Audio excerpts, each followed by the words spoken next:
Welcome students to synopsis IAS. I am doctor Mohammad Zia और आज हम लेके आए हैं आपके लिए एंशिएंट हिस्ट्री के वन लाइनर्स और एंशिएंट हिस्ट्री की ग्लॉसरी। सिमिलर हमने एक बनाया था उसके लिए, मिडिवल हिस्ट्री के लिए, and thank you for the overwhelming response. और उसी में आप लोगों ने एक डिमांड की थी कि the same should be brought in for ancient history, so I have given an attempt to make a list of important terms and terminology जो एंशिएंट हिस्ट्री में आती हैं, और कोशिश की है मैक्सिमम कवरेज करने की। फिर भी लिस्ट एग्जॉस्टिव नहीं है। अगर कोई ऐसा टर्म है, ऐसी कोई टर्मिनोलॉजी है जो आपको लगता है कि इसमें होनी चाहिए और आपको वो समझ में नहीं आती, मतलब दोनों कंडीशन, बिकॉज वैसे तो it's not a dictionary with what we are talking about here, लेकिन फिर भी this is an attempt. So if you feel कि if some word is missing and you are very much unclear about that, do mention that in comment section. Will try to respond to that, and I hope ये आपके लिए आपके examination preparation में, revision में helpful हो। So without wasting much time, let us begin with this ancient history के जो हमारे ग्लॉसरी है या जो वन लाइनर्स हैं। जो मेरे वीडियो पहली बार देख रहे हैं उनके लिए है।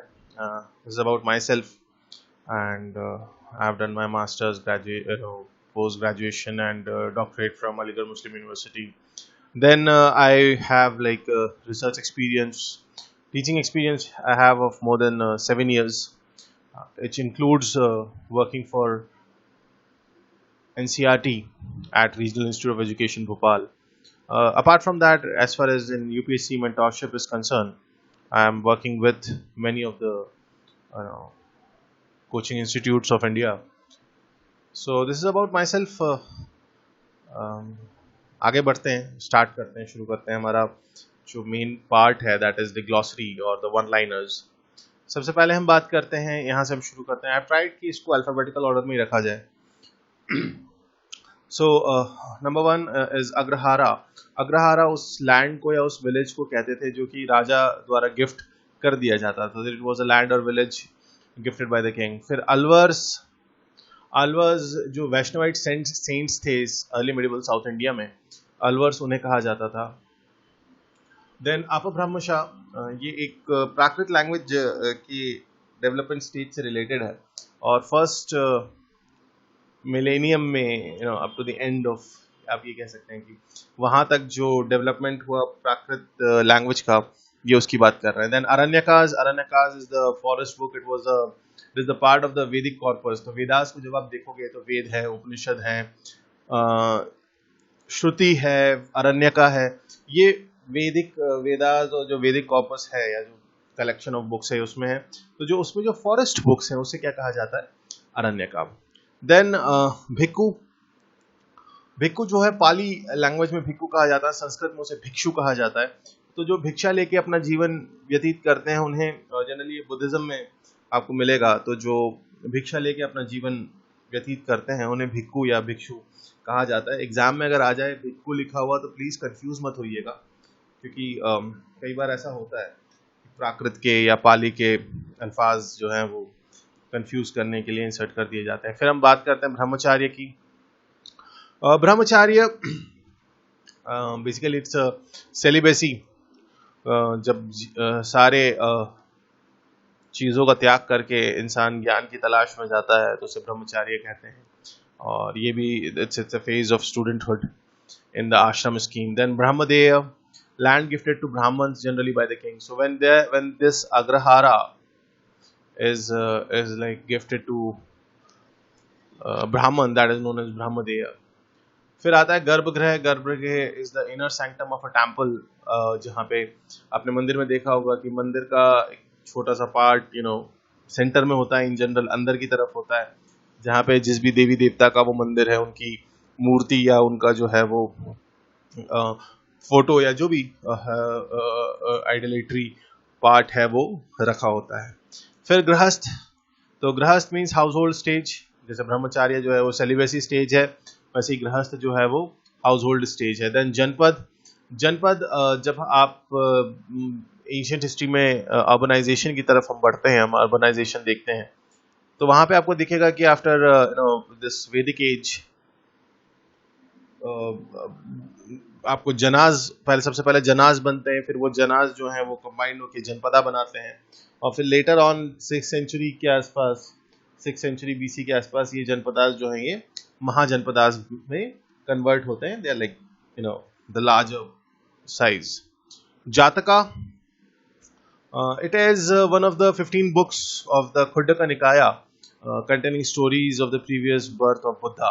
तो गौतम बुद्ध के जो पूर्व जन्म की जो कहानियां हैं उसकी कलेक्शन का जो नाम है वो है जातक. देन जाति, बेसिकली कास्ट या बर्थ या व्हाटएवर, सो जिससे कि इंसान का जो ये सिस्टम है सोशल, ये इस तरीके के सोशल सिस्टम में कि एक इंसान का काम क्या होगा ये उसकी जाति तय करती है. सो देन जिना, जो जैन सेंट होते हैं उनको जिना कहा जाता था. फिर कुल का आपको पता है. So कुल is not a total one, but it includes an extended patrilineal family. So a family means it's like the whole family tree when it is included. Let's say like this, and let's say they are married to someone like this. So इसे कुल कहा जाता था, कहा जाता है आज भी. तो कुल is a larger than family. So it's like this. फिर they have a progeny, let's say they have 3-4 children. So इस तरीके ये पूरा जो है एक कुल जो है वो कहलाता है. लिंगा, the phallic emblem of God Shiva. Madhyamaka is a major Mahayana school founded by Nagarjuna, in which the idea of shunyata, that is emptiness, is of great importance. So जैसे आपको पता है कि बुद्धिज्म में दो मेजर सेक्ट हैं, दो major school of thoughts हैं, हिनायना एंड द महायाना. एंड उसी महायाना में there's one school which is known as Madhyamaka. Then Mahajanpadas, the great states of the 6th century BC, ये भी हमने पढ़ा. Mahashatrapas, it means viceroy or subordinate ruler. यहाँ पे शहारता और कर्डमका जो डायनेस्टीज थी उनके भी जो कुछ रूलर्स थे, उन्होंने ये महाशत्रापा जो है ये टाइटल अज्यूम किया था. महायाना अभी हमने देखा कि it is the greater vehicle और it's a Buddhist school of thought. Then Mandapika was to be a local center of exchange in between small periodic markets and large trade centers. तो basically जो ये large let's say trading centre हैं और ये जो small periodic markets होते हैं, इनके बीच का जो कनेक्टिंग लिंक था, इनके बीच का जो सेंटर ऑफ एक्सचेंज था, उसे क्या कहा जाता था? Mandapika. Manigramam, a powerful merchant guild of early medieval South India. So it was like cartel तो नहीं कह सकते, लेकिन फिर भी एक एसोसिएशन ऑफ मर्चेंट्स था. मठ, मोनेस्ट्री, बुद्धिस्ट मठ हमने देखा है, तो ये मोनेस्ट्री को कहते हैं. मोक्ष, liberation from the cycle of birth and death. ये मोक्ष जो है लेटर तो ये टर्म तो सबने सुना है, लेकिन इसका जो रियल सेंस है, इसका जो लिटरल मीनिंग है वो यही है कि जीवन और मृत्यु के चक्र से मुक्ति पा लेने को ही मोक्ष कहते हैं. देन मुख मंडपा, तो ये टेम्पल का जो पोर्च होता है. So if let's say this is this is temple entry, or here it is the main part, and this is the garbhagriha. So यहाँ पे ये वाला जो रीजन है इसे हमने क्या कहा? मुख mandapa. The Nagara style, the northern style of temple architecture, marked among other things by a curvy linear Shikhar. So वो नगारा स्टाइल जो है बेसिकली टेम्पल का कंस्ट्रक्शन का, आर्किटेक्चर का, उसका जो सबसे important characteristics there many, but जो एक कर्वी लीनियर शिखर, तो मंदिर का जो शिखर होता है वो इम्पोर्टेंट है इसमें. इसको आपने आर्ट एंड कल्चर में देखा होगा कि किस तरीके से जो है डिफरेंट स्टाइल्स ऑफ टेम्पल हैं और उनके क्या क्या कैरेक्टरिस्टिक होते हैं. आगे बढ़ते हैं. नगरम्स, market or commercial center. So in the early medieval South India. Then Nagarattar, the corporate organization of Nagaram. तो नगरम का जो corporate organization होगा उसे क्या कहा गया? Nagarattar. Then northern black polished ware, NBP or NBPW. It was a distinct type of fine pottery with a glossy surface made and used between 700 to 200 BCE. So ये NBPW important है क्योंकि ये काफ़ी कुछ अपने वक्त के बारे में भी बताता है और उस वक्त का जो सोसाइटी है, जो उस वक्त का जो भी ट्रेड और सारी चीज़ों का काफ़ी कुछ उसमें रिफ्लेक्टेड है. Then osho colored pottery. It is a protohistoric pottery type found at several sites in the Doab. Doab means especially this region. Doab of Ganga and Yamuna. इस region में मिला. Painted grey ware. It was a distinctive type of fine grey pottery. So ये black थी, ये grey है. With designs painted on in black and made use of it was between North India in between 1000 and 500 BCE. So ये उस दौर का है. ये तीनों चीज़ें important हैं.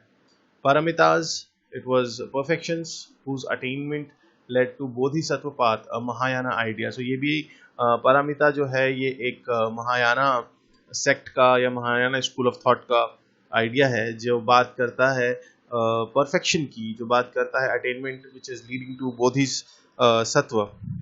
Then pariharas, exemptions and privileges granted to donis in royal land grant. So जो भी privileges मिलते थे, जो भी रॉयल लैंड ग्रांट में डोनेट करते थे, उनको जो भी privileges मिलते थे उसको कहा जाता था. परिनिब्बाना और परिनिर्वाणा, जैसा भी आप कहना चाहें, पाली और संस्कृत का फर्क है. So the passing away of Buddha is Parinirvana. सभा बहुत इंपॉर्टेंट है जब आप वैदिक सोसाइटी पढ़ते हैं, ये वहाँ बहुत आता है. और सभा is a tribal assembly mentioned in the Vedic text, the assembly of Brahman village in early. So ये जहाँ कहीं भी वैदिक कल्चर आपको दिखेगा वहाँ पे आप देखेंगे कि सभा plays a very important role in that. So it was a basically assembly जहाँ पे सारे socio political decisions और discussions होते थे.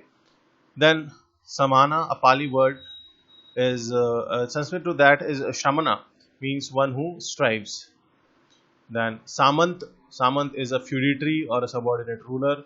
Samhita, the collection of hymns associated with Vedas. So Vedas से related काफी कुछ मतलब वेदास का जब हम वैदिक लिटरेचर की बात करते हैं तो हम सिर्फ 4 वेदों की बात नहीं कर रहे हैं, हम उसमें उपनिषद को भी लेते हैं, हम उसमें श्रुतिज जो है उसे लेते हैं, हम उसमें अरण्यकाश को लेते हैं, हम उसमें संहिता को लेते हैं. सो ये उसमें the collection of hymns were known as Samhita. Samskara और sanskar means preparation arrangement, that is rituals make marking important life stages. तो बेसिकली अगर आप हिंदू धर्म में देखेंगे तो 16 संस्कार होते हैं.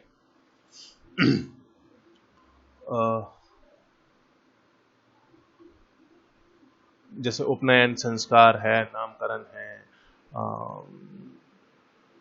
विवाह भी संस्कार है. तो इस तरीके से 16 संस्कार होते हैं. Then Sandhara, a temple style with an enclosed passage for circumambulation. So Sandhara means it's like a temple like this. So जहाँ पे इस तरीके का एक पैसेज बना होता है where जहाँ आप जो है उसकी परिक्रमा जो उसमें आप कर सकते हैं. Sangam literature, that is the old Tamil texts. Shruti means which has been heard. It is again the Veda का जो हमने भी बताया वो.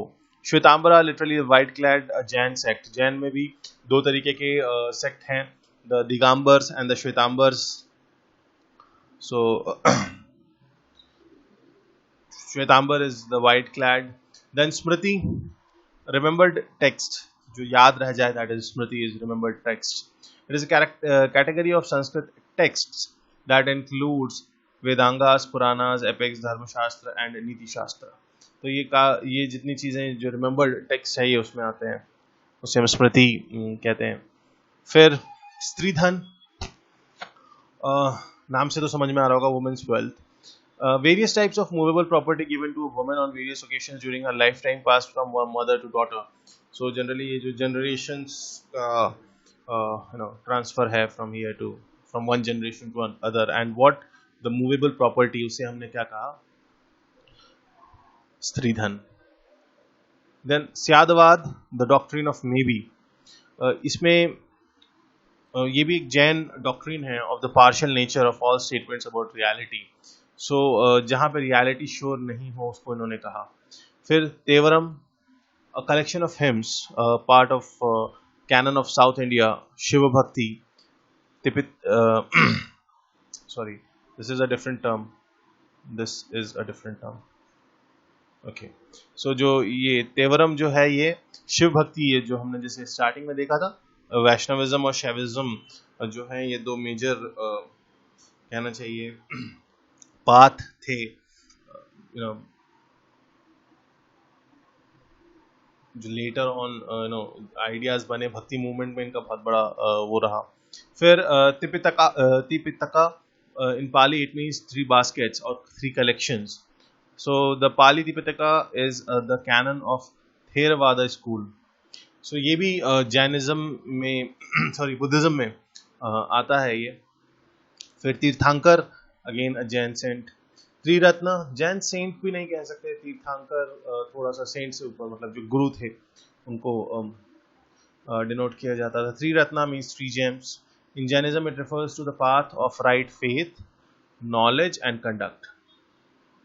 So Upanishads, this is different. Upanishads are the philosophical texts that are part of Vedic corpus. Then Upasaka, a male lay follower of the Buddha teaching. So जो बुद्ध गौतम बुद्ध के जो मार्ग पे चलने वाला, उनकी दी हुई शिक्षा पे चलने वाला जो मेल फॉलोअर होगा उसे उपासक कहा गया. वानप्रस्थ, partial renunciation in ashram scheme. So वानप्रस्थ जीवन का भी एक दौर है.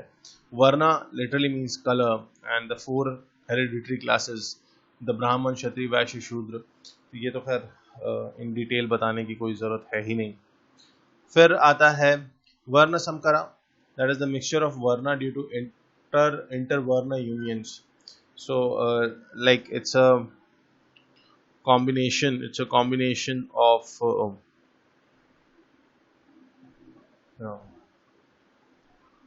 जब दो वर्ण आपस में जैसे लेट्स से उनका मैरिज अलायंस हो जाता है, तो जो प्रोजेनी है वो किस में कहलाएगी, वो क्या कहलाएगी, तो उसे कहा जाता है वर्ण समकरा. फिर वासवसा, that is the monsoon retreat of Buddhist monk. Again, this is something related to Buddhism. Next, Vesara. It is a style of this temple architecture which has both Nagara style and the Dravida style, also referred as Karnataka Dravida, the Karnataka Dravida.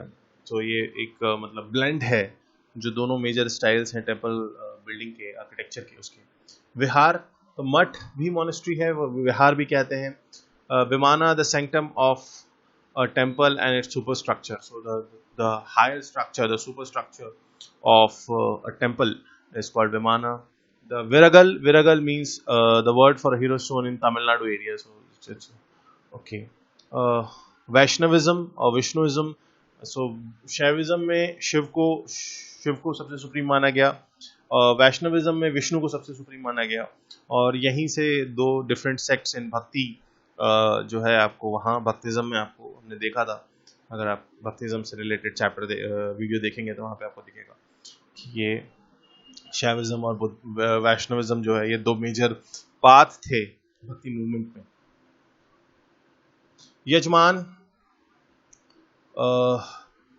the person for whom the yagya means sacrifice is performed and who bears its expenses. Yakshas and yakshis. Yakshas means deities associated with water, fertility, trees and forest and the wilderness. Or yakshis means the female deities. So the male deities were yakshas and the female deities were yakshis. This is all for now. कोशिश की है मैंने कि सारी चीज़ें हम cover कर सकें, ऑल्दो आई नो कुछ चीज़ें छूट गई हों, तो और अगेन फिर मैं आपसे कह रहा हूँ अगर आपको नहीं पता हो तो please do mention in the comment section, will try to answer that. Till then have a great time, stay safe at home. We'll see you, in the next lecture of a different on a different topic in a different series. Till then, have a great time. Thank you so much.